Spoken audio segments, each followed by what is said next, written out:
Well, welcome everyone to our webinar called Under the Hood, Working with VCs on Life Science Company Formation.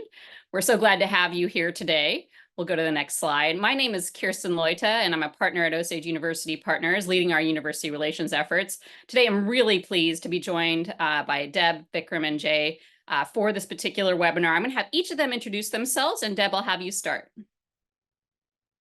Hi, everyone. I'm Deb Palestrant. I'm a partner at BioVentures and a scientist by training, initially a structural biologist and biochemist, and spent time at Novartis doing structure-based drug discovery. And from there, moved to Third Rock Ventures and helped build Blueprint Medicines, Editas Medicine, and had operating roles in Editas and Relay Therapeutics. And then joined 5AM about 5 years ago. Great to be here. Thank you for having me. Thanks so much, Deb. Jay. Hi, thanks, Kirsten. I'm Jay Lichter. I'm a partner at Avalon BioVentures. Originally PhD scientist in biochemistry, molecular biology, and then worked early in the Human Genome Project as a postdoc at Yale. Started my first company in '93, a genomics company, and have been mostly on the small company formation side. I did spend a year at Pfizer doing some buy-side work. I've just started my 30th company, co-founded, and I've been CEO of around that many as well. Good to meet you. Great. So glad to have you here too. Vikram. Hi, everyone. Thanks, Kirsten. Thanks everyone for joining us. I'm Vikram Chaudhery. I'm co-founder and chief operating officer of General Inception. Founded General Inception about 4 years ago. Prior to that, had spent time standing up the life sciences practice, including the corporate venture fund for life sciences at Lam Research, which is a semiconductor company that was looking into a foray into that space, where we did fund-to-fund investments as well as directs into a number of different companies in Series B and C, and did partnership agreements around product development as well. Prior to that, I spent a few years at McKinsey, primarily commercializing technologies and doing transactions, and started my career with a PhD on the engineering side, so not a biologist or biochemist by training on this panel. And I shortly after that did a startup in the liquid biopsy space as well. So really happy to be here. Great. And so glad to have all of you here. Thank you so much for those introductions. We're going to get to the conversation with Vikram, Jay, and Deb in just a minute here, but we are first going to go through a few slides of housekeeping items. So next slide, you can find all of the webinars that OUP does on our partner portal, which is available for our partner institutions. They are also publicly available on our YouTube channel. So everyone who's registered for this webinar will receive links afterwards to those resources. And so you can view this afterwards in case there's anything you miss during the conversation. So look for those follow-up emails later this week with that information. We do have another upcoming webinar that may be of interest to you. On March 14th, we have our annual Startup Financing Trends webinar, where we cover what's happening in general in the startup environment with regards to financing, as well as particularly to university startups, since that's our focus at OUP. And we'll go to the next slide. We do always like to provide people, if they're new to Osage University Partners and what it is that we do like to provide this short intro on OUP. We're a venture capital fund that partners with academic institutions to invest in their startups, typically by exercising participation rights available in their licenses. As part of this partnerships, the institutions share in our profits and receive programmatic support on tech transfer and academic startups, such as this webinar. We're now on our fourth fund, and we've made investments in over 130 companies at this point on all areas of deep science. We can go to the next slide just to give you an idea of the different areas that we invest in. And we'll move on actually onto the next slide after that. Katie, thanks. We encourage questions throughout this webinar. This is going to be a Q&A based webinar. We're not going to have slides. This is going to be the end of our slides for the moment. This is going to be all Q&A with our panelists. We're really digging into how company formation funds work, what it is that they offer, and the kind of the processes for that. And then therefore how potentially you at the universities as founders, et cetera, can be working with these funds in the future, and things to keep in mind if you are looking to work with one of these funds in the future. As I mentioned, this is Q&A format. We do encourage questions throughout the webinar. We did get a number of those beforehand. We're really focusing on company formation. So this isn't a general webinar about VC and how that works. We're really focusing on company formation at venture funds. If you do have questions as we're going through the webinar, please use the Q&A tool that you can see usually at the bottom of your screen in the Zoom box. Please do use the Q&A tool rather than the chat. It allows me to moderate the discussion much more easily that way. So we're gonna go through, have each person kind of talk about their funds. We can actually stop the sharing now. And so my first question to each of you is, why do you do company formation, and what is your approach to company formation? And why does that particular approach work best for you? And Vikram, I'm going to have you start this one off. Thanks, Kirsten. Well, why do company formation? I think the short answer is because somebody has to, and I don't know if there's a better reason to do it other than that. I'll go back a little bit into the history here. I've been doing investing on the corporate side as well as out of a venture fund for a number of years, maybe not as long as Jay and Deb, but one of the things that is consistently noticing, both as on the startup side as well as you look at companies across the board, is there's always something to fix when you're first trying to do an investment. And oftentimes it's not because anybody did anything wrong on purpose. It's just you don't know the answers to a lot of the questions when you're first trying to start a company. And one of the reasons why we created General Inception was really to solve that problem of individuals starting new companies and being told it's too early, always needing help to get things started well, and knowing that if we can reach back and get things started 12 to 15 months before they're ready for venture financing, you can do it the right way. And so a big part of the work that we do at General Inception is really about getting together with a scientific founder, almost like you would as a co-founder around a kitchen table, and having the conversation about what it is that needs to happen over the next 12 months in order to get financed, get the company going across the board. What is the company? What's the identity of the company? What are the key risks that we need to actually retire? What's the most important thing important questions we need to answer? Because ultimately, throughout your journey in building a company, you're constantly facing new challenges, and you have new things that you need to, new questions you need to answer, new risks that you need to retire. But you don't always know which are the ones that you need to start with first, particularly when you're doing it for the first time. And a lot of the individuals that we end up partnering with are often first-time scientific founders. They don't quite know, how do you pick the first application? Who do I go to for the first bit of product development I need to do? Who are the right people that I need to pair up with? What does experience look like on the team that I need across the board? It's not just about a business degree. It's about a relevant set of experiences that you need in order to solve certain problems. Oftentimes they're breaking new ground and you don't really know what the answers are, but you at least need to have a defined method to go solve that. Some of the problems are around filing IP, making sure that you incorporate the company in the right state correctly. And so a lot of the work that we often end up doing is spending time with scientific founders and coming together with the first plan, right? We all know that the first casualty of war is the plan, but one of the other parts that I think people often ignore is that the only way that failure is a complete surprise is if you have no plan.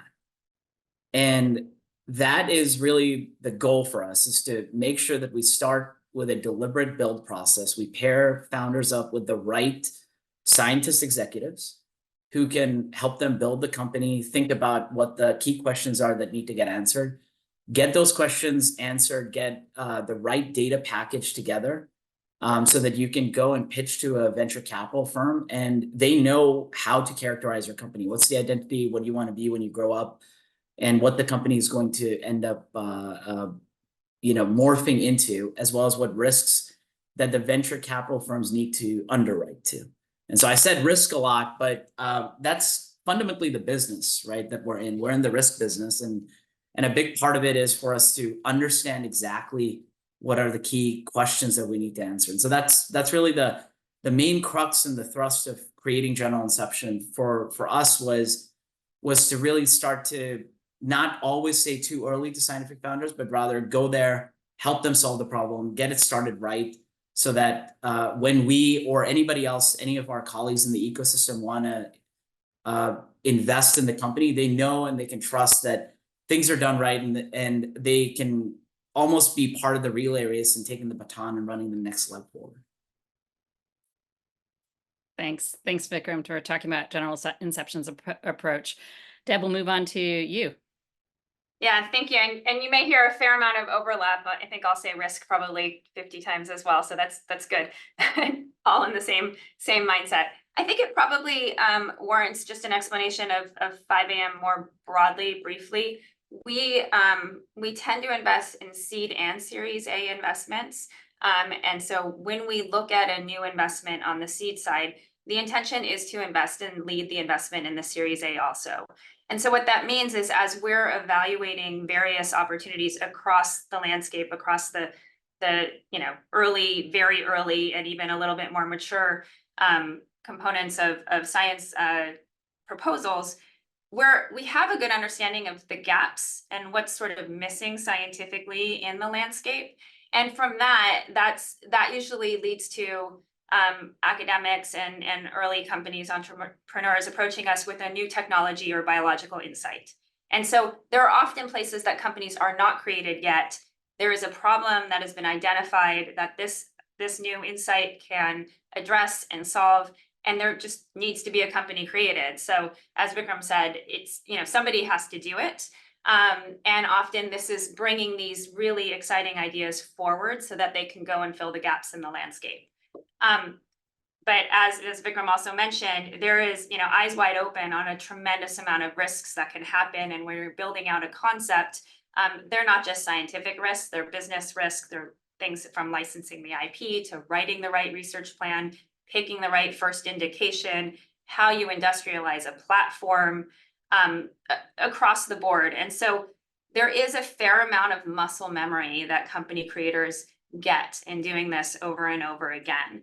And having a VC company creation firm partner with an academic that hasn't done this before to sort of identify the gotchas is really important, and I think really helpful to getting it right the first time. Some of the things Vikram also mentioned, who is the right team to build, when to bring certain people on, how do I license the IP?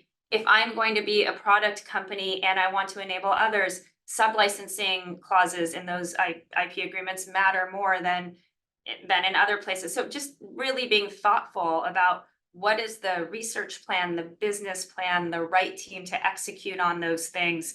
What is a long-term strategy for bringing resources in-house or doing things externally? All of those things matter. When you're a company creator, you really help shape that plan. And you identify what are the key experiments that we need to run to de-risk the scientific questions. And by shaping that plan, you avoid the gotchas that a lot of companies that you come see at the Series A investment have already kind of jumped on or jumped into. So that's, I think, a large amount of the incentive of building your own company from scratch is really shaping all the plans, having a hand in where does the pipeline go? What are the first indications? How do I want to build out a platform? How do I want to staff a team? When is the right person to hire? How many people do we hire? All of those components. And then doing the right scientific experiments that will de-risk along the way so that you're setting the goalposts of when it's time to invest in that Series A. or do that first larger investment. In our case, it's always a syndicated investment. So that's why we like to build companies. Great reasons why. Jay, moving on to you. Thanks. Yeah. So, I sort of came into this biotech world as an entrepreneur. And as an entrepreneur, you get a bug about starting companies, starting new ideas.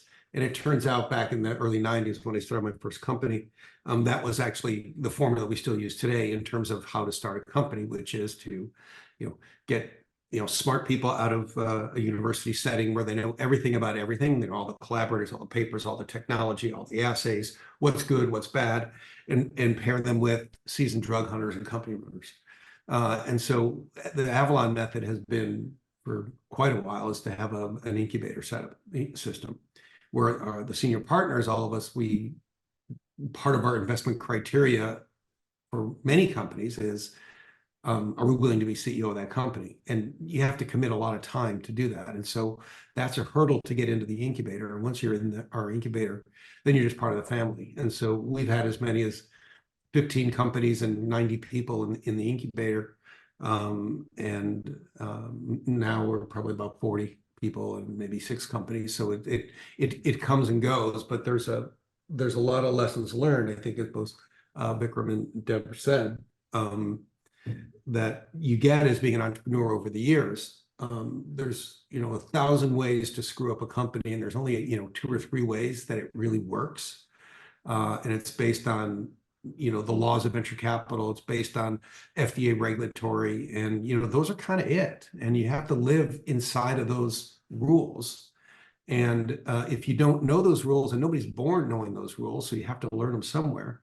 You need to find the right partner to help you learn that.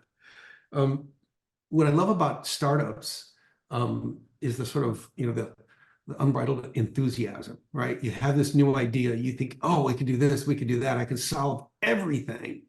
And that's super exciting for me. I've been in large companies and small companies, and typically I start to lose interest in companies, when they get around 100 people, when you have to have a full-time HR department.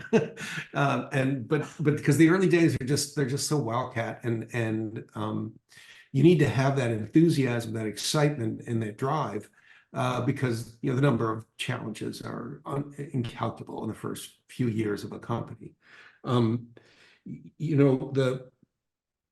We like to say that the first $5 or $10 million spent in the company sets the tone of the company as to where it's going to go. What are the habits of spending? That's the habits of the management team getting together and working and thinking out problems.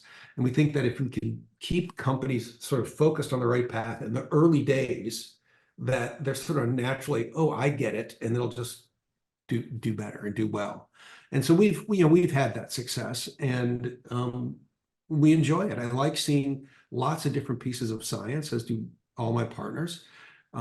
And our system is slightly different than most in that we have, a common incubator space. There's a back office, takes care of all the back office stuff. But I can have a cancer company and a neurology company, and I can have an autoimmune company. And while they're very far apart, there's still a lot of like, okay, we're working in the lab, we're using this piece of equipment, and there's a lot of synergy that we get between our companies by having them co-localized in our place with a common management team.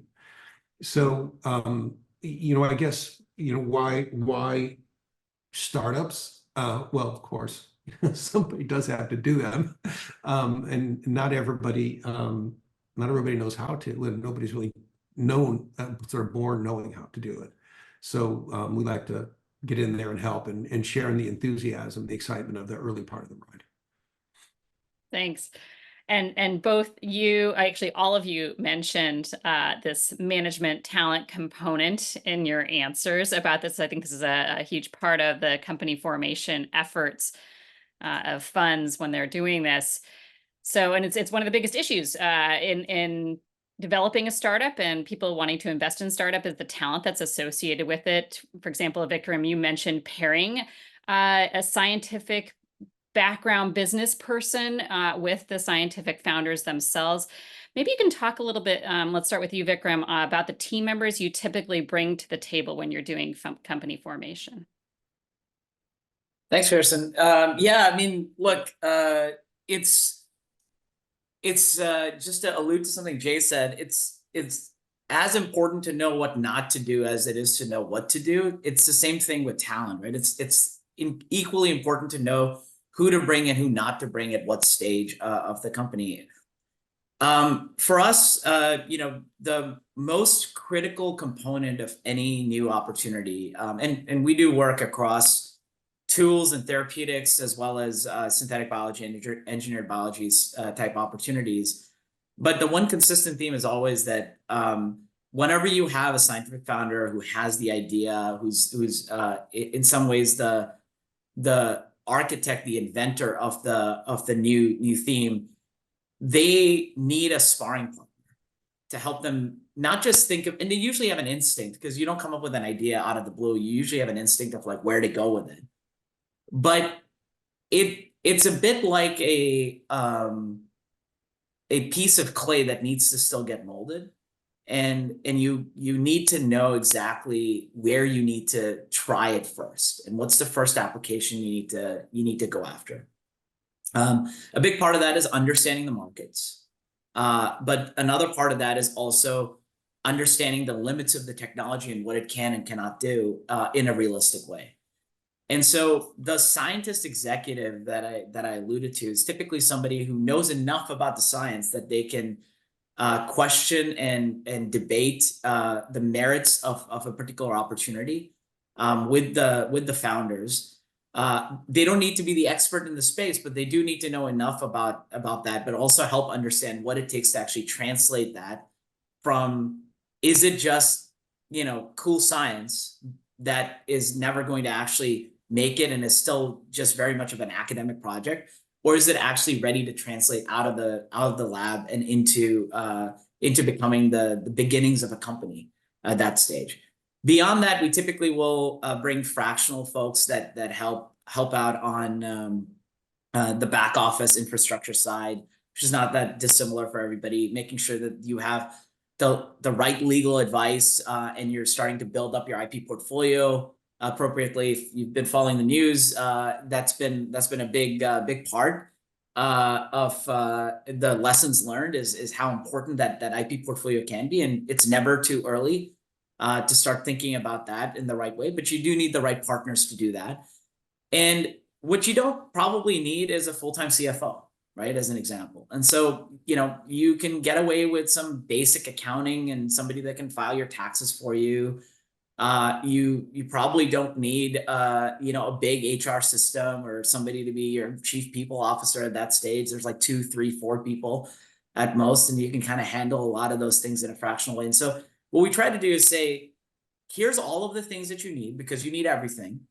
And you probably only need 5, 10, 15% of all of these other things. But what you really need is that one person, 2 people that are going to be the sparring partners that are going to help you translate, figure out what the technology is, what the limits are, and how it can translate out. And that's really what we like to do. Is that's typically what we focus on. Sometimes that person ends up being the CSO. Sometimes that person ends up being the CCO or the CEO, even depending on whether the founder has an ambition to do that or not. We always like to have scientific founders be part of the C-suite, if not leading the companies, and at least give it a fair shot to be doing that. But some scientific founders just aren't interested in doing that. So we try to be open to that and make sure that we're augmenting their whatever the gaps are with whatever we can find within the team, and pairing those people up, not just from a capability standpoint, but a personality fit standpoint is also incredibly important. And that's the time and space that's so important to create. Yeah, I think that the last part you mentioned about the personality fit is something that maybe isn't talked about as much, but it is something that is critical, because just having clashing personalities is going to make a very, very difficult work environment for all. Anything that you want to add, Deborah, Jay, on the team side of what you bring to the table? Yeah, I mean, I think I'll mention this because I didn't mention it in my intro, and it is a little bit of what I feel is part of the special sauce of 459. And as Vikram mentioned, like we have a set of domain experts, HR, legal, operations, we touch into real estate, accounting, that we have on staff at 5 a.m. as 459 company fractional folks. And so they are strategically embedded into the company as fractional members of the team. So they're 100% mentally engaged in what are we trying to build? What are we trying to accomplish? They're not an outsourced effort, meaning they're not transactional. They're very strategic. And we find that to be an incredible value add to the teams.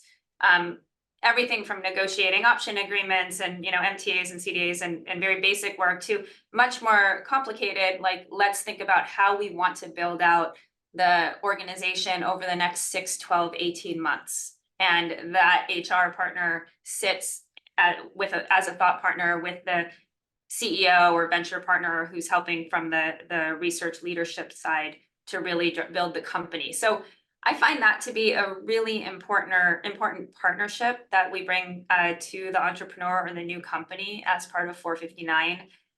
These domain experts have now started 15, 20 companies with 5 a.m. with 459. And so they've seen the hurdles. There are always hurdles. There are always, things that pop up. And the first time entrepreneur or academic, or even the multi-time entrepreneur academic, it's like either, oh my gosh, the sky is falling and I don't know how to handle this, or, oh gosh, there's this big challenge that I'm seeing again, and it's going to slow me down. And meanwhile, our team is like, nope, seen that before, can totally, know how to handle that. No reason to stress out. You keep going on your path. I'll address this issue. So it's a really high value add that I think the 459 team brings. I think the other piece, and this is aligned with what Vikram is saying, is we have a suite of our investment team partners who are very complementary to each other, and so cover a broad swath of science, and so are able to be thought partners to the scientific leadership. But also we have venture partners that will roll up their sleeves and take on leadership roles, because in the cases that come to us, often the academics are not the ones that want to jump into the companies, but they want to be heavily engaged in the companies. So you still need a leader to step in and roll up their sleeves and really help be an interim CEO or an interim CSO and drive the research plan and drive the key science experiments that need to happen in the company outside of the academic labs. So I think that's another piece that I think is really important that 5 a.m. brings to the table. And then, as I mentioned, with our HR partner, the 459 HR lead, we have a tremendous network of KOLs and scientific advisors that we can call upon. So both from our internal investment team, our venture advisors, our venture partners as being thought leadership. The next layer out is KOLs from their connections that we can call as scientific advisors and scientific board members to help advise and get insights. And then the next layer out is our HR person has great contacts and networks from building these wonderful teams to reach out to. So we can really bring a great group of people to provide input and insight to scientific ideas. Deb, that's really the crux of it, right? Like that's the difference between co-founding a company versus being an investor in a company only, is you have to have those people on staff ready and willing to do it, have the experience of doing that. But if you don't pair them up and you aren't really doing all of those things, what you're really doing is you're providing just advice. And that's the difference here, right? Like when you're talking about company formation, you have to be a co-founder, which means it's not advice. You have to roll up your sleeves. You have to have the team that does all the work. That's right. Jay? And it's a heavy lift. So Yeah. I'll just add just a couple of thoughts. I mean, I think, one of the things that when I see companies really, bothers me, new companies show up, is that, the company's got a full-time CEO, a full-time CSO, and a full-time CFO. And, they're burning, $1 million a year or more on those three positions when the company's only raised $10 million. And it's just like, what are you doing? Why are you doing this? So, we've all been there. I mean, we started our incubator in 2007 to address this exact problem, which is an early stage company needs a CEO, but needs about a 10% CEO. And in the early days, just out of convenience, I fulfilled that role. And then all of a sudden it felt like, wow, this is like really a lot of synergy that I could be CEO of 3 or 4 little, little startups with, less than 6 people per company. And, it's not like I'm running, Boeing, for example. I mean, I wouldn't want to add that to my resume, especially right now. But I think the really successful entrepreneurs understand that they know the most about what they know the most about, and they don't know much about what the rest of the stuff of building companies. And a mistake people make is, well, I'm a brilliant scientist, therefore I can be a brilliant accountant or whatever. But the reality, that's not true. And the reality is that you don't need to be that. And so the way our incubator operates is my partner likes to call it the easy button. You come in and everything's set up, you just start ordering things start showing up, the lab benches are there. There's people around to talk to, and usually when we start a company within 3 months, there's data generated at the company, which is no longer in the university setting. And so I think getting the right talent mix at the right moment in time is really critical decisions.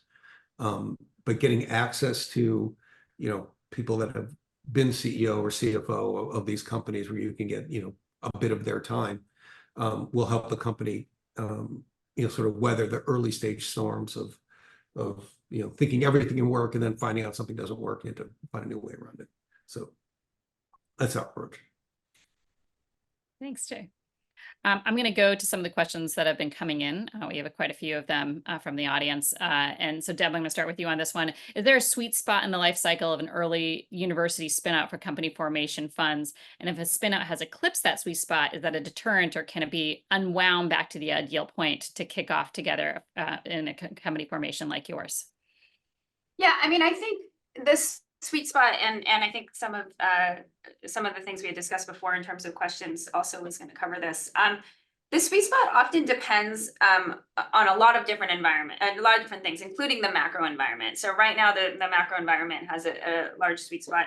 It's also the landscape. I already mentioned, you're seeing gaps, or you're seeing areas of interest, and then there are clear technological gaps. And so a discovery that fills that gap is a really exciting one to build a new company around. So it's really, I'd say, situationally dependent on what the sweet spot is.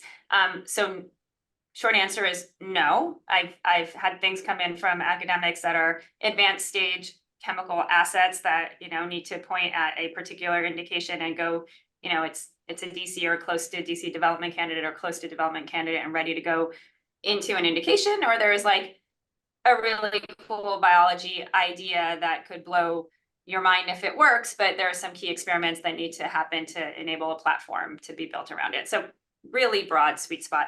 As far as if too much has happened and there is a requirement to unwind, I don't think there is an aversion to unwinding as long as the founders are comfortable with it. So I do think there are often companies that will get incorporated and start down a certain path, and then there is a level of expectation already generated from the founder or the entrepreneur or the academic of what the company should be doing, what the leadership should be, what the research plan should be, all the things we all just mentioned.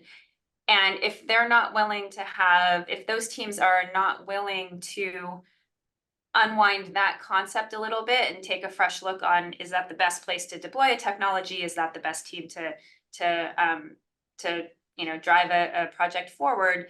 Then it's gone too far. But if they're willing, I don't, and that includes, maybe they expect a certain valuation, or there's just, it's more around managing expectations and a willingness to unwind and go backwards if required, and sort of redirect towards what makes sense based on macro and where you want to point a technology.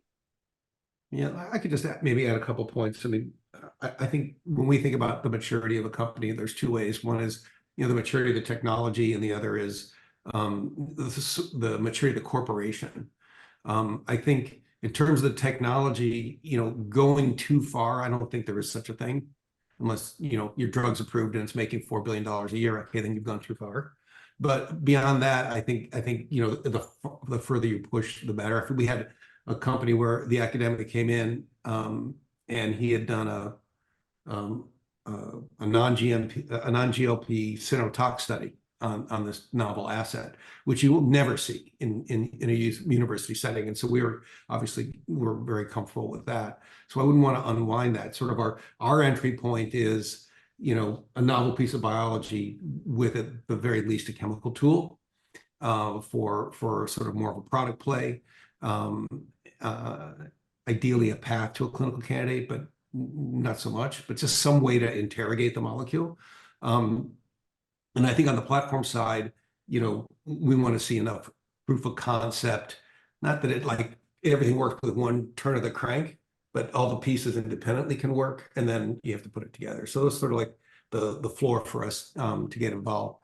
Now on the corporate side, we see a lot of mistakes that people make. They try to have really clever tax engineering, some LLC through some mining company in Nevada or some crap like that. And I tell you, that's very creative, but it's just not worth the trouble in the early stage. There's so many other problems that, hopefully it's right and the technology works. Everybody makes a ton of money, everybody pays tax. Okay, it's fine. So on the corporate side, we have had to rework things. And our preference when we get into a new idea is to actually technically form the entity, send $5,000 to a lawyer, and they go to Delaware and they set up a Delaware C Corp. And, ideally it's a lawyer in, the top 5-ish firms that do life science startup and know exactly what to do and know the pitfalls of doing it wrong. But when we see corporate structures that are very different, sometimes we can work with them. Sometimes we have to walk away because some of the corporate structures are just impossible. So if we can't unwind that, we move on.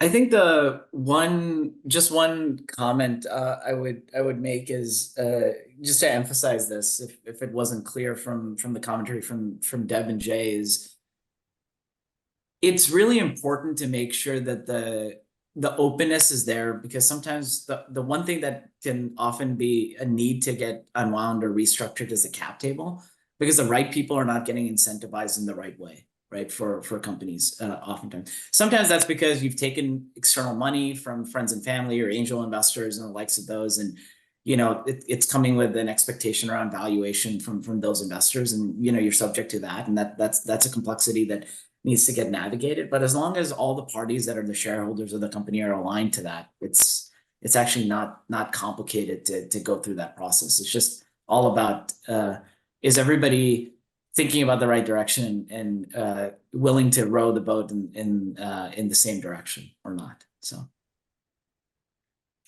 thank you all for your comments on that. We're going to move on to talking about sourcing and deal sourcing for you. Jay, I'm going to start this with you. We had a pre-prepared question on this, but I really like how this person asked this question. And the question was, which approach do you prefer when you deliberately seek out an asset or platform or technology for a business model that you already have in mind, or working with a scientist founder to build a new business model around an interesting asset or platform? Or do you take different approaches on sourcing? So if you could talk a little bit about your sourcing, and we'll go to, well, I obviously asked this question of each one of you. Yeah, I mean, we probably do about almost 2/3 of our deals from academic spinouts, and the rest are homegrown, where we just invented it ourselves, or maybe there's a opportunistic pharma out licensing. That's obviously comes and goes. So we typically look for solutions to problems we understand. That's usually what we do, because we kind of know the things we know about, the things we think there's still opportunity, both from a technical side and from a commercial side. And so, it's rare that, we get, a business plan out of the blue on something we've never thought of, and then actually really dig in to look at it. Now, so I want to caveat that by saying sometimes there's problems that we know exist but don't have a solution, and then randomly a solution from an entrepreneur shows up to a problem we've been thinking about for a number of years.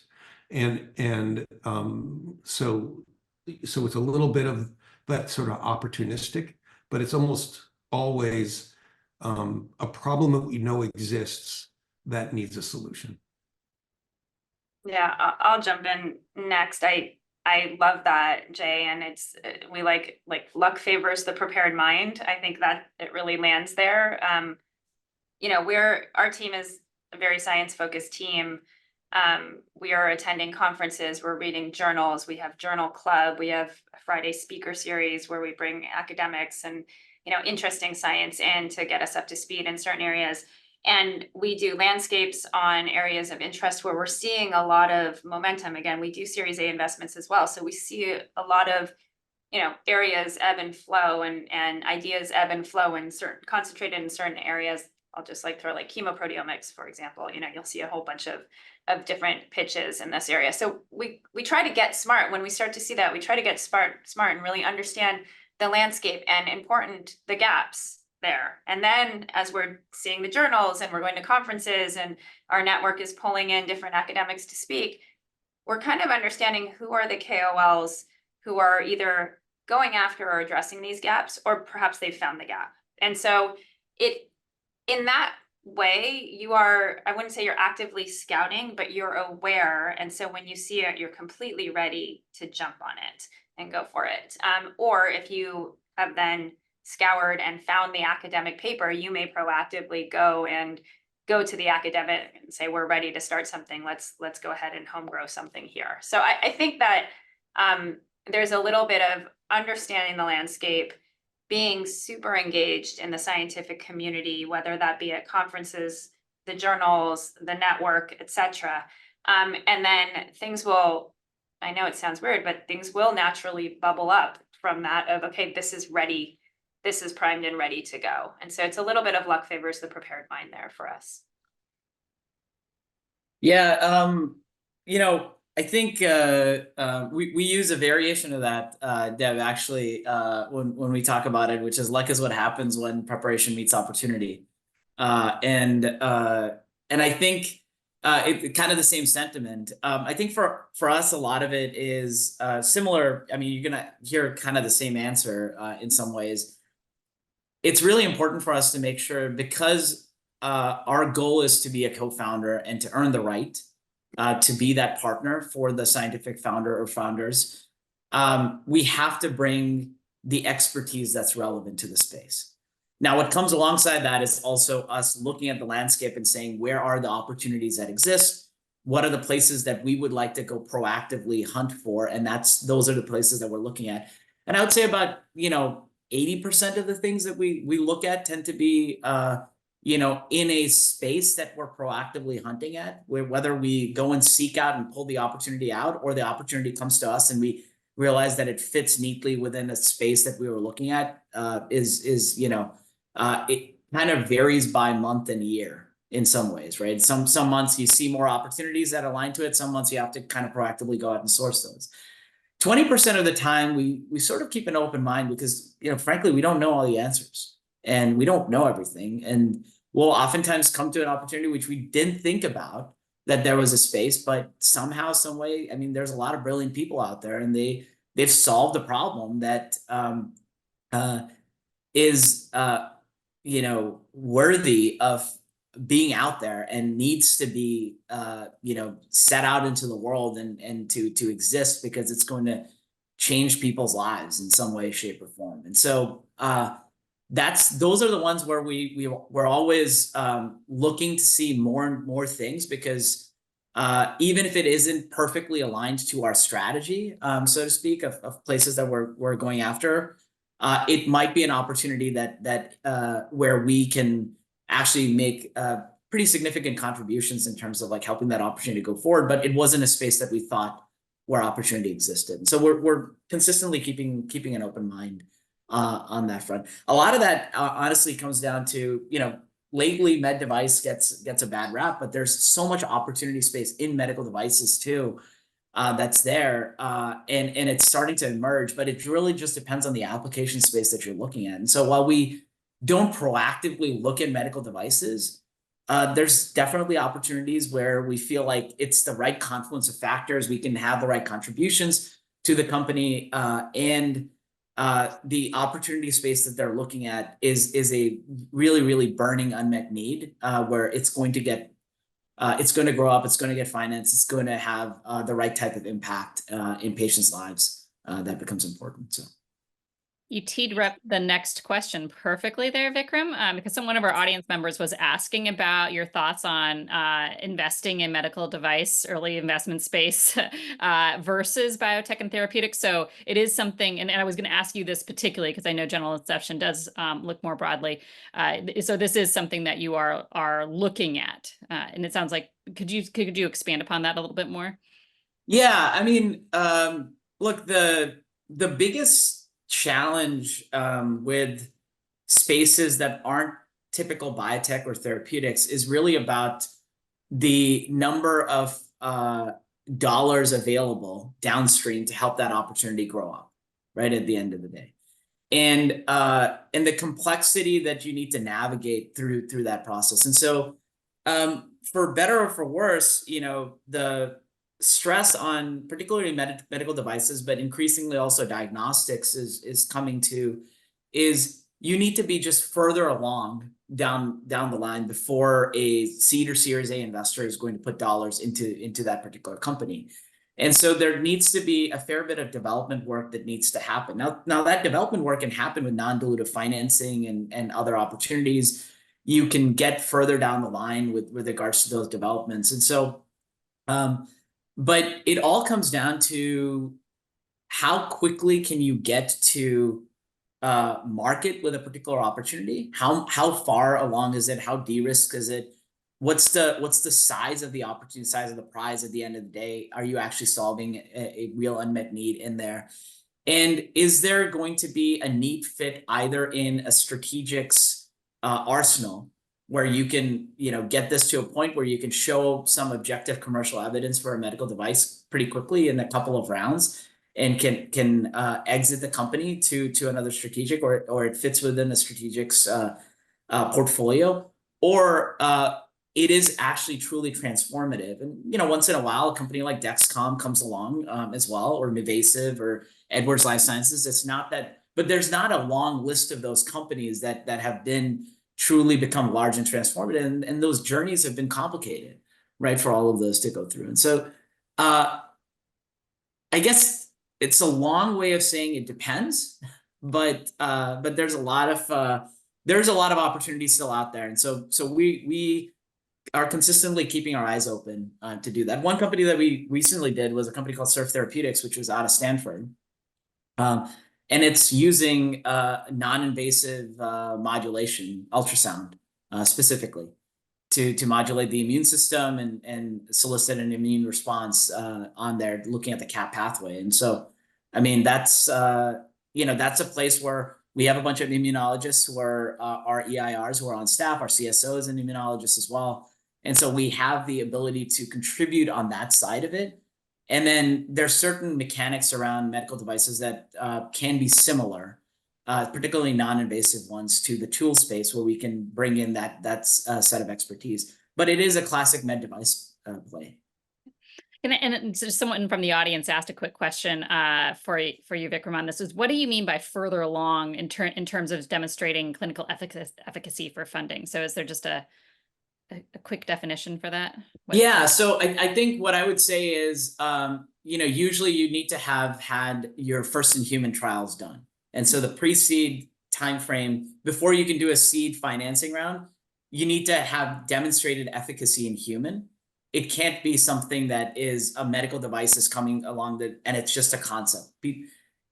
Unfortunately, the money's just not there for those sorts of opportunities anymore. You have to show that there is efficacy in humans. So you need to, at the minimum, have your first in human trials done. Increasingly, I mean, I'm finding that seed Series A financing, particularly Series A financings, are only happening in med devices if you have, unless you're going for a PMA route, if you have 510(k) approval. So. Thank you. That's super helpful. Yeah. Oh, sorry, go ahead, Jay. Yeah. I just want to add one thing about sort of med tech and diagnostics. You know, we don't make those investments at Avalon. We've done a few. We haven't done well with those, and I think you know, sort of we don't have the experience, so we don't, you know, like Vikram, we don't have the experience. But what we've noticed is that the exits for med tech and diagnostics tend to be lower than therapeutics, and sometimes substantially lower, and with less frequency because there's less buyers. And so what that means is you have a much sort of narrow margin of error, right? So, you know, this in January, maybe there was 4 or 5 deals on the therapeutic side that went for 700 to 2.5 billion up front. That's super great for the industry, better than like a $60 billion takeover in my view. But you don't see that in med tech. You know, you get those numbers on revenue. You don't get those numbers on what you think is going to happen. And so, to Vikram's point, you have to take it much further. But also, you know, on a therapeutics program, you know, if you make a $5 million mistake, no one likes that. But you know, if you have the balance sheet to support it, it's not going to have a long-term impact on your ability to exit. I think on the med tech side, you make a $5 million mistake, it's probably fatal in the early stages of product development. So I just think you need to, if you want to come forward with a medical device program, just know what the field is and know what the exit opportunities are, because there's just not nearly as many companies hungry for earlier stage technologies on the med tech side than there are on the therapeutic side. Thanks, Jay. I'm going to move on to a different subject now. And Deb, I'm going to ask you this question in one way, and then Jay, I'm going to ask you it in a different. So Deb, my question for you is about how academic founders should find the right company formation partner for them. And then Jay, I'm going to switch that around, is how you find the right academic founders that you potentially like to partner with. So Deb, starting with you. When academic founders are looking for a company formation fund, you know, how do they know they perhaps have found the right one for them, or what should they be looking for? Yeah, it's a great question. And I think this matchup between the investor, particularly on company creation and company incubation, and the academic founder is incredibly important. And so, you know, I know a lot of people immediately go to, what is the valuation? What is you know, what are they giving me in terms of equity? But that is not the right metric. It is a piece of, you know, information, but I think it really is this partnership that matters. So things that I want to understand when an academic comes to me, and similarly, hopefully they'll want to understand, is how much do they want to lean in and participate in the company build? That is very different from founder to founder. Some founders want to join the company and be full-time CSO. Some founders want to join a weekly scientific, you know, research planning call. Some people want to know every bit of detail from the budget, but don't want to be in the company at all. And some people just want, you know, go take my IP and use it and, you know, tell me in a year what it looks like. And so it's really dependent on the level of engagement that the academic founder wants. We at 5 AM and at 459, we really like high engagement. So for us, an academic founder hopefully is coming to us because they want high academic or high engagement, but they don't necessarily want to go join the company. They can, and there's an opportunity, and we can talk about what that looks like, but that isn't, we typically haven't seen that happen too often. Usually perhaps a postdoc who's been engaged wants to join and help with the tech transfer, but usually the lead academic isn't leaving their academic job to come join the company. I think that an academic should really be understanding what the investing partner firm is bringing to the table. What resources are they bringing? What type of, how hands-on are they going to be? Are they going to roll up the sleeves? Are they the right thought partner? Are they bringing the right types of questions and background experience? I can tell you that, you know, certain areas of science, I am not the right partner for. Certain areas of science, I'm the perfect partner for. So they should be really querying who is the lead at the VC that is going to be your thought partner on the project. And if it's not that lead, who are they bringing to the table to be that thought partner for you? The background story makes a huge difference there. And then I think the other piece is understanding how a VC carries a project forward. So how are they networked? Do they syndicate? How, are they long-term investors? Are they aligned on the vision on where you want to take the company and where they want to take the company? What does that long-term goal of the company look like? Because at some point, your paths sort of diverge, particularly if an academic is going back to their academic setting. And you're connected to that company long term, and hopefully the direction that that venture group is pointing the company is aligned with your vision for the company as well. So making sure there's high alignment between the academic and what the VC is looking at, or the company creator is looking at long term for the company. I think that's an important piece as well. I'm sure I've missed some, but Jay will come in and tell me what I missed. No, that's, I mean, I think you nailed it. I mean, that's exactly what entrepreneurs should be trying to figure out from a partner in venture. And it is a partnership. It doesn't, if you can't trust your board and your investors, then there's nobody outside the company you can trust, that's for sure. And so if you don't have that level of trust as you get to know the potential investors, then you should pull away and not do it, and not be like, oh, I just need the money so bad I'll take anybody. That could be very negative for the company in the long term, or even the medium term.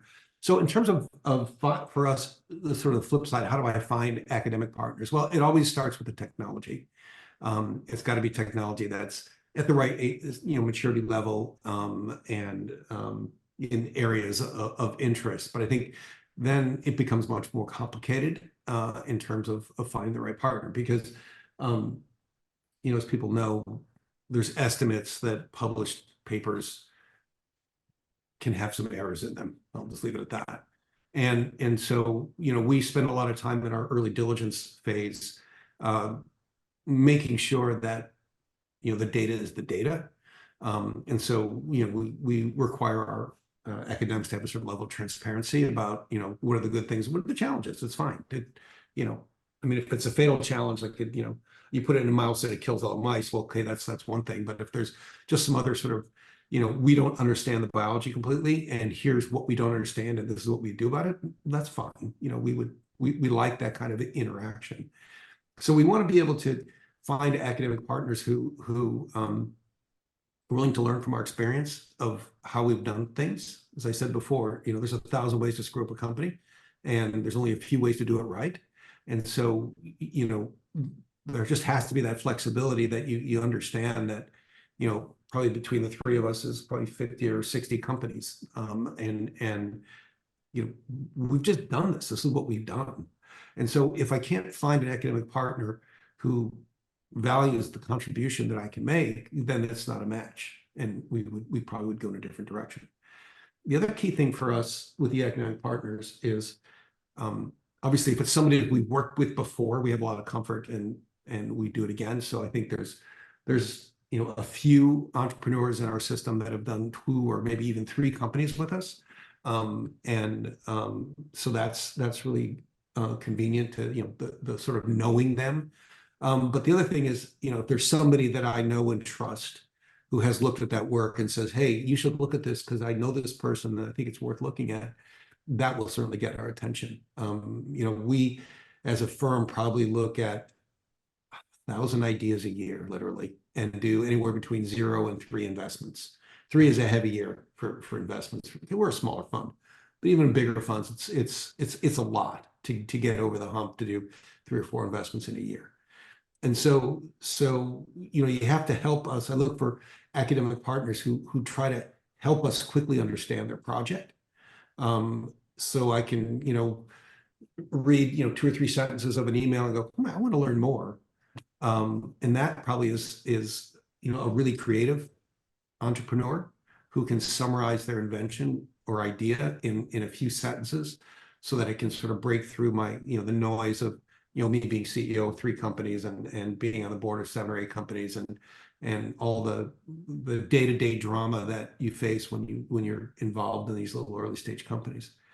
So really, we're looking for an academic partner that can understand the impedance match between what we do as investors, as active hands-on investors like this group is, and how that sort of gets with the program. Now, whenever I see a an academic investor who's, as Deborah points out, hung up on valuation, I usually just walk away. There was a deal we didn't do it. It was, I don't know, 15 years ago or something, 10 years ago. The syndicate came together. It was us and two other, one sort of medium-sized firm, one large firm, and we committed, capital on the range of, between the three funds were around $40 million and $45 million, which back then was a lot of money. And we had a fair valuation of what we thought, maybe it was like a pre 10 or something. And the academic said, oh, he found a single family office and give him a pre 12 and give him $12 million instead of 40. And we're like, all right, have at it. So, they spent all the money, went out of business, and the project died. So you have to, think long and hard as an academic, going sort of back to Deborah's point about, what you're looking for in a venture partner. And if you don't want the experience that we bring, then find other ways to finance the company.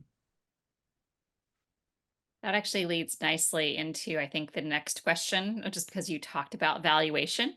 And I wanted to, so we have about half an hour left for this webinar. I'm going to ask two more broader questions and then kind of go into a lightning round to try to get through some of the questions that we have left from the audience and otherwise that we had on our list. But given the current market and climate, has anything changed in your company formation efforts, including funding amounts, syndication, numbers of deals, et cetera? Vikram, I'll start off with you on this one. Yeah, I mean, look, the main adjustment, especially when you're on the company formation side, is you have to react to what the market is doing downstream of you, because our goal is to always get the next company financed and get them growing in that. And so I think the main things that's probably changed is that we are laser focused on trying to get companies up and running and out into the financing world in the next, sort of 12 to 15 months from the day that we get started working with them. And so that window has always been our target, but we're just like more laser focused on that, which means that the types of opportunities that we're looking for have to have certain criteria that they meet. But fundamentally, there's always shifts in the markets and ebbs and flows in terms of the types of opportunities that come through the door, and it's all about the space that you're looking at, which is there's two types of changes that typically take place. One is there's the opportunity space as a whole, right? Is it a particular pathway, a particular target that you're looking at, particular type of technology that you're going towards? That's always going to be dynamic, and it's going to depend on what's shifting in the marketplace. As far as the economic environment is concerned, it is harder to raise money, right? Which means that you have to make sure that you're absolutely certain that whatever opportunity you get started with has a shot at raising the next financing round. And so that becomes a critical piece of it. I don't know if we've necessarily changed our bar or made like massive adjustments, because we've been doing this for long enough that we've lived through multiple downturns. And so we kind of set things up in a way to make sure that we weren't going to be beholden to like changes downstream. So I can't say that I've made massive changes other than just, kind of tuning the dial a little bit and keeping more of our teams laser focused on the end goal, which is let's make sure the opportunities we pick and how we build the opportunities are focused on a tight timeline, budget management, thinking about the right people, financeable teams, and the likes of those. All the things that we always expected to do, but just have a renewed focus on, I would say. Thanks, Vikram. Deb, do you want to comment too? Yeah, I mean, I think my answer is a little bit different because I do think for us, the macro environment has definitely impacted how we're thinking about things. So if I like rewind back to a couple of years ago or a few years ago when the market was like super hot on fire and every tech fund was investing in biotherapeutics and every hedge fund was like, I can create a company. I mean, that's great. We weren't really being allowed the time to do diligence because people were throwing really high valuation term sheets on the table. So that made it challenging. And I mean, frankly, like every PhD thesis was a new company. So there were probably a lot of new companies created that should not have been created. I think, if you fast forward now back to the market today, and I think you're exactly right, Vikram, when you got to think about long-term financings of the companies, a Series B investment right now, it needs to be like in the clinic right now, which that was not the case before. And so what that means is if you back solve, that means your Series A has to get you to the clinic, which means if I'm seeding a company at the end of my seed, I probably need a product concept or a development candidate or close to that. And so I am really thinking about when I'm seeding a company that the technology has to be advanced enough that with my $5 to $10 million in 12 to 18 months, I can reach development candidate. And if I'm building a platform, and this has really changed a lot, 3 years ago, I could be building a platform and then at the end of my seed be saying, okay, now let me figure out where to point that. Now you really need to be building a platform and in parallel developing your lead product or have a product concept in mind. And so I think for us, it has changed the bar. Again, 3 years ago, you were being able to fund a Series B with a development candidate because there was a lot of money there. So you were raising enough money, but you were maybe very diversified, had a broader pipeline and building a lot of platform components. And now you're laser focused on, I need to reach this, IND filing into the clinic so that I can raise my next round of funding. For us, that's actually great, I should say. I think the innovation, the science is there. At 5 a.m., the number of deals isn't changing. We're able to do our work. The bar is high because we are doing that budget work and that, analysis of can we get to that value inflection point with our dollars. And so I think the quality of the new companies that are being created right now are phenomenal. And the innovation is there, that hasn't gone away at all. So I think the environment is actually better now, much more rational, but I think certainly the bar is higher for us. I think one last thing that we're seeing change in the ecosystem is you are seeing some of these more heavy lifting companies, let's just like say cell therapy or big cogs or whatever, you're seeing a lot of dollars, big financings there.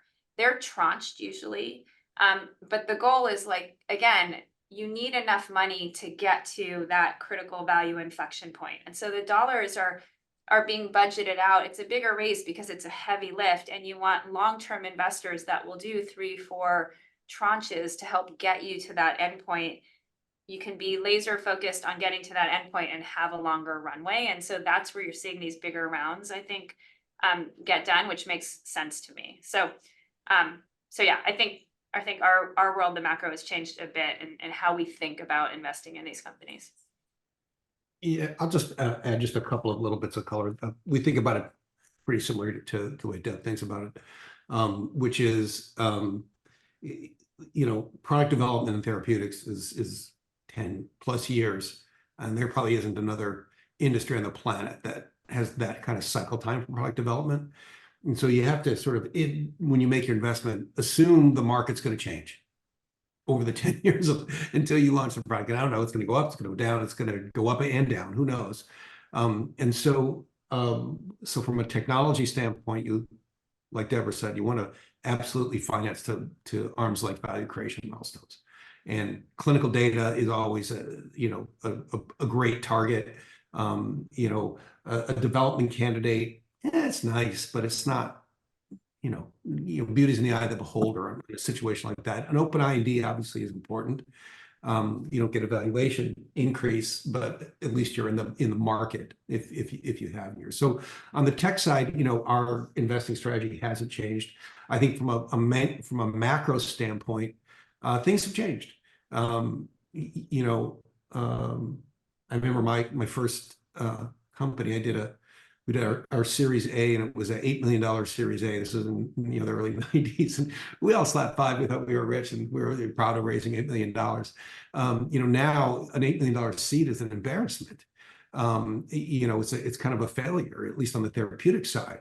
And so what we're seeing is less companies, but the more dollars per company, and that I think is a reflection of trying to reduce risk as an investor. If you found something interesting and it's sort of a hot area and you can raise 30 million or you can raise 50 million, we'll take 50. because that'll be enough cash to get through whatever market difficulties there are. And so that's, I think, where the market is right now. And I think the ultimate, I mean, there's two really important things to think about. What does market changing mean? It means, well, is the IPO market there? Yes or no? And so far this year, it's optimistic, maybe. And the second one is pharma paying cash for companies. Because at the end of the day, that's what drives this industry, is big pharma paying cash for companies, not IPOs. And the short answer to that is yes. And there's a lot of money spent in the first month of this year. And just looking across the portfolio, the amount of business development activity by pharma is quite remarkable, more so than I've seen historically. So there's a lot of cash in pharma, and they need to invest both internally and externally. So, those are for me the metrics that if the IPO market's dead and pharma's not buying things, you need to think about your life a little differently. Great. I'm going to ask one broader question, and then we're going to go to that lightning round of questions where you guys are going to give your shorter answers. So the last question that I would like kind of the broader answers on is how each of you pursues additional investment partners after company formation. How do you support your companies through these particular efforts? And Jay, I was going to start with you on this one. Yeah, syndication is required in this business. Period. People show up and a clinical trial costs $25 to $50 million first in human, depending on what the indication is and all these kinds of things. Most venture firms won't shoulder that risk alone. Some will. There's a few really large funds who'll say, well, I'll just do 50 on my own. Most funds won't. So finding a syndicate that is sort of like-minded is really critical for us. So when we've been in some syndicates where, like I said, we're a small fund and a giant fund is there, and we care about things differently than they do, because a big fund is like, well, if the company gets in trouble, I'll just write a big check and we'll recap the company because we can.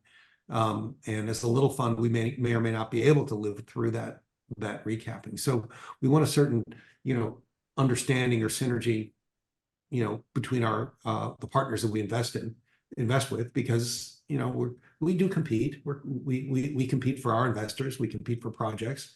I'm always happy when somebody gets a big win. Certainly, I wish it was me, but I think the syndication is critical. And so, as an entrepreneur, when you think about not just who is the venture partner, friend, buddy, pal that's going to help you start the company, but then what's their sort of syndication philosophy, and what are the types of firms that are they going to bring in?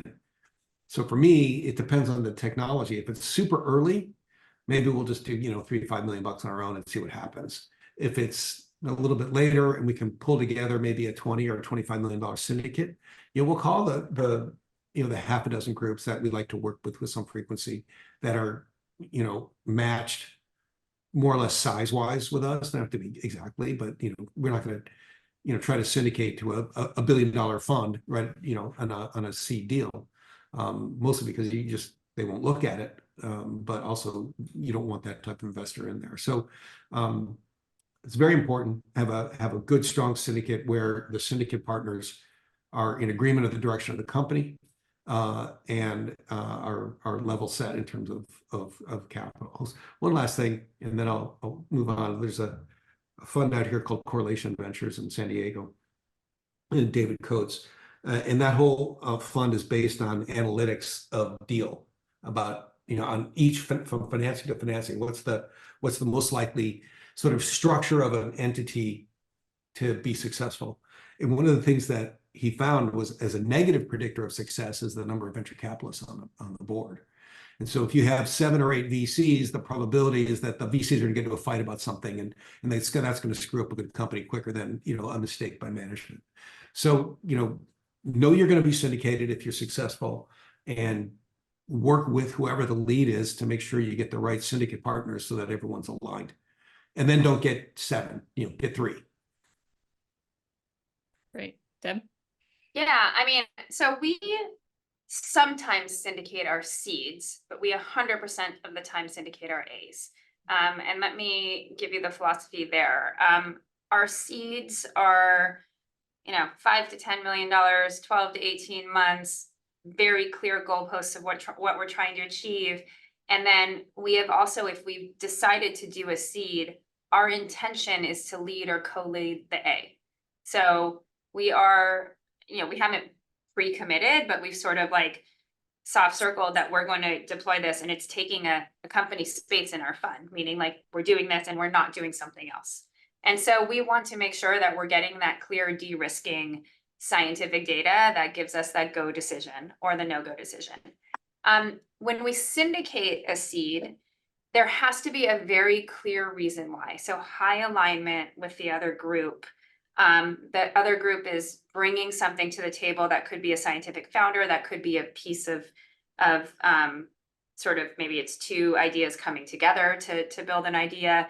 It could be a strategic insight or strategic arm. Let's just say, like, if you're doing diabetes, it's like a type 1 diabetes fund, or something like that. So so in those cases, it makes sense to seed, or to co-seed. But in all of those cases, we require that there's very clear alignment on what the goalposts are for that go, no go decision come the A round. And the reason is, as Jay just said, it's a relationship business as well. And so, like, you don't want to set up a scenario where one group is like ready to invest and the other group is like, nope, you didn't hit the decision, we're walking away.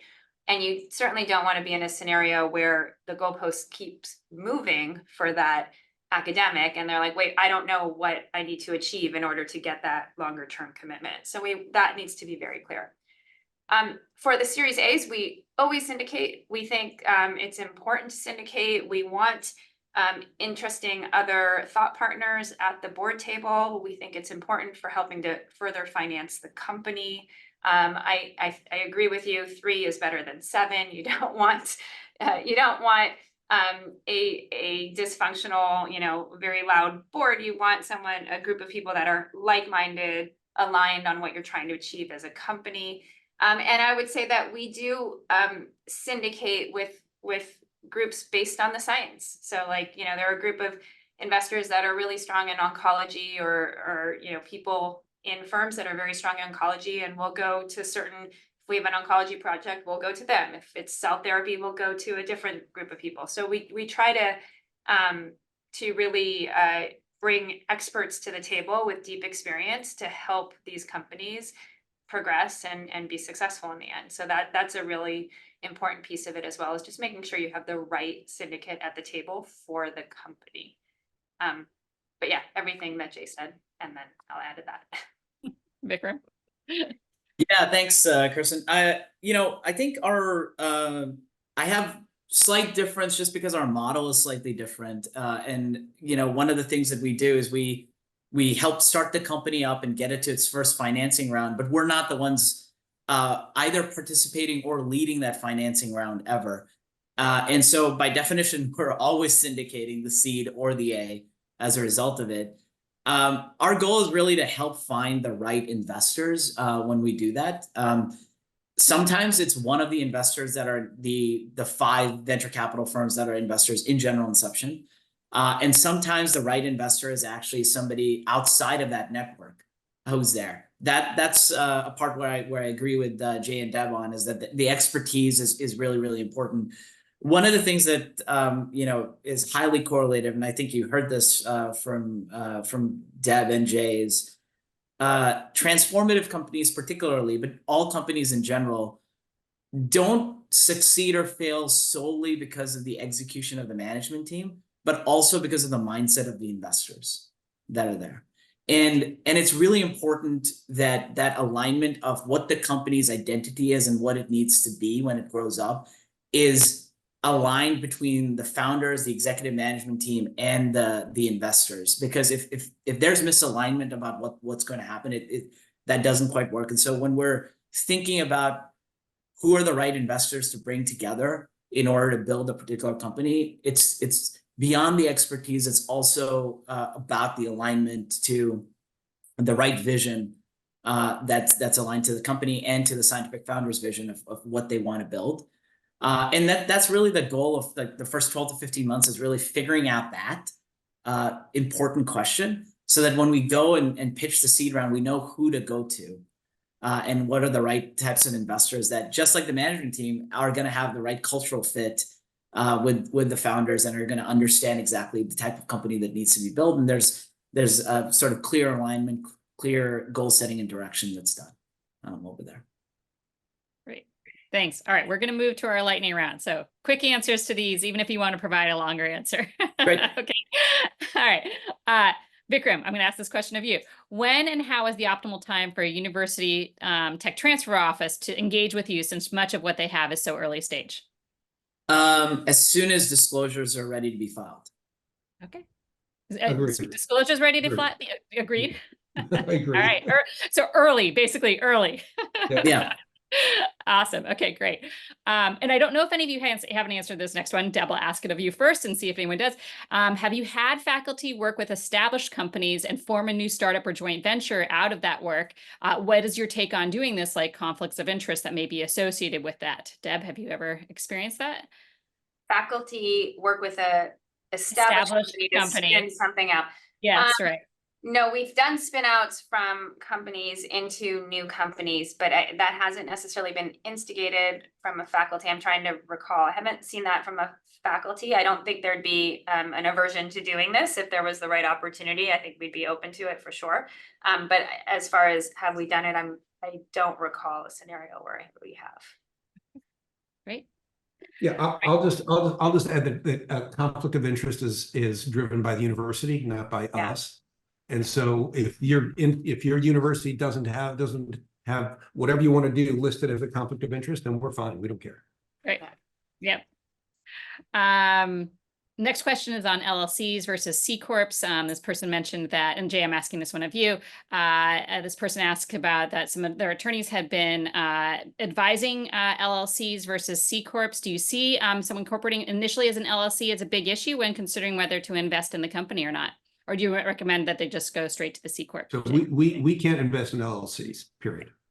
So when I see one, I either say, and I'm not worried, you know, if I love it, we'll find a solution, either convert it to a C Corp, or we put a blocker corp in, a C Corp blocker corp, and that does the investment in the LLC.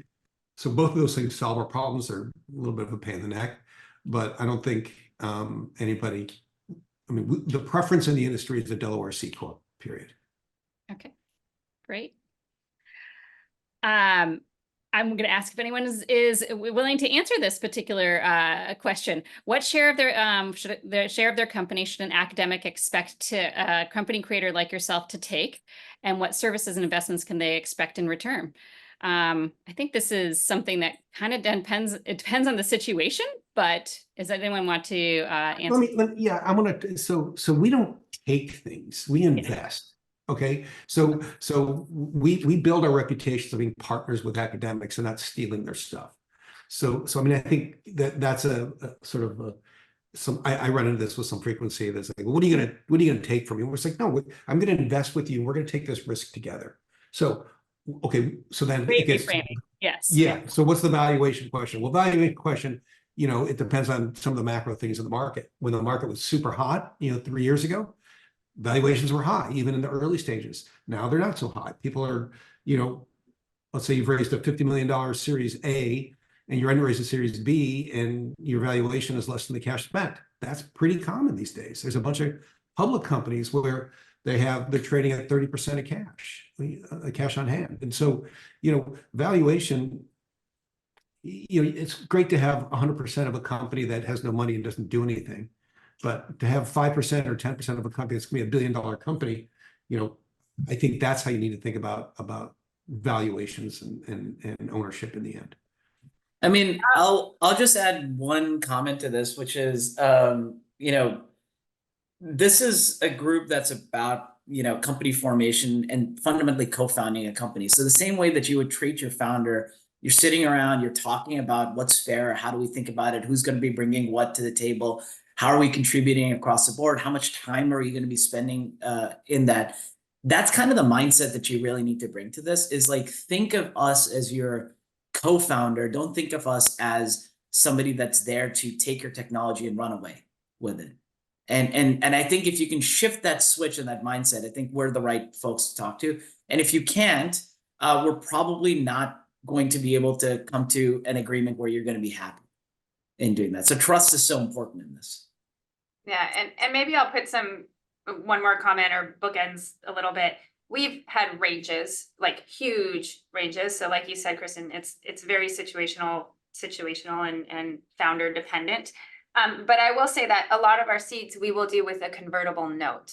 And so when we do take a share of founder shares alongside the academic founder, we are aligned to create as much value in the seed as possible because it gets priced at the Series A price. And we all are incentivized to have that price as high as possible. And we syndicate our rounds. And so we have a gut check on the price because we're not drinking our own Kool-Aid there. If it's too expensive, no one's going to syndicate with us. And so we're trying to create value alongside the founders, the academic founders, or the scientific founders of the company. And so that's an important alignment that we see. And in fact, my belief is the academic founders should want that alignment as well, because we're in it just like they are, trying to create value by de-risking the science along the way. Great. Thank you all so much. You all work with academic institutions. Could you mention a tool or a resource or process or something that you thought was particularly effective in committing to the formation of a company out of an academic institution? Vikram, do you want to start? Yeah, I mean, I think there's a very simple sort of few-step process that we start with, right? When we're talking to an academic institution to begin with, like a lot of it is about relationship building with we're not trying to come in through the back door with a lot of technology transfer offices. That's what they're worried about. We sort of try to build a relationship with the TTO office as well as the scientific founders individually. And typically what we'll do is we have regular check-ins with them as we're looking at the opportunities, just to give them an update of the founders we're talking to and the opportunities we're building up. But the general process that we follow is, once we've aligned on an idea, we know exactly what it is. We usually issue the equivalent of a term sheet to align on the business terms with the TTO for the licensing agreement. And once we have an agreement on those business terms, we then incorporate the company and get the licensing agreement into that company, and then start the process there. So the company is not formed until the technology is actually licensed in. So that's a big part of it.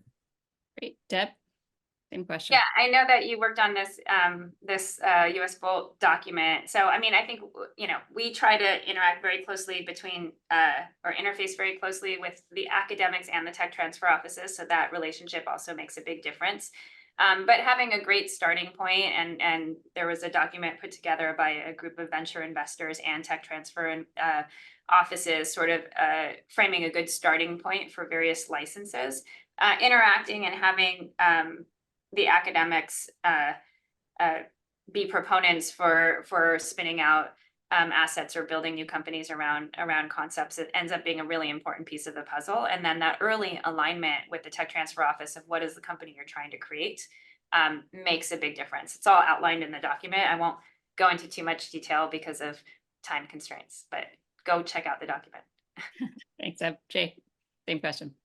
I mean, I would just say work with your tech transfer offices. They've been through this so many times. They have their own internal resources.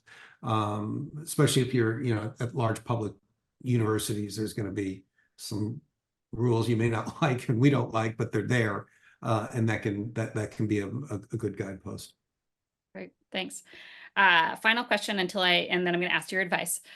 So what is your guidance for women or minority-led companies, or for companies in smaller geographic markets? And Jay, I'm going to start this one with you, just because you've been working with us on our Equalize program for so long. Is there any particular guidance that you have for underrepresented populations or underrepresented geographic areas? Sorry. Yeah. And those are really different questions. I actually love Yes. this question when I saw it pop up there. I think what's interesting about, at least on the West Coast, but I think in general in biotech, the stuff was driven out of California. There was a piece of legislation that passed that said, if you're a public board, you have to have X number of minorities and women on the board. I forget what the proportions are, and depending on the size of the board, it would go up.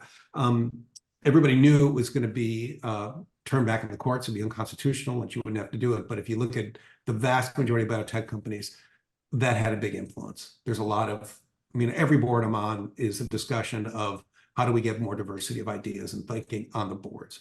So I think that as an industry, I'm actually pretty proud of doing that.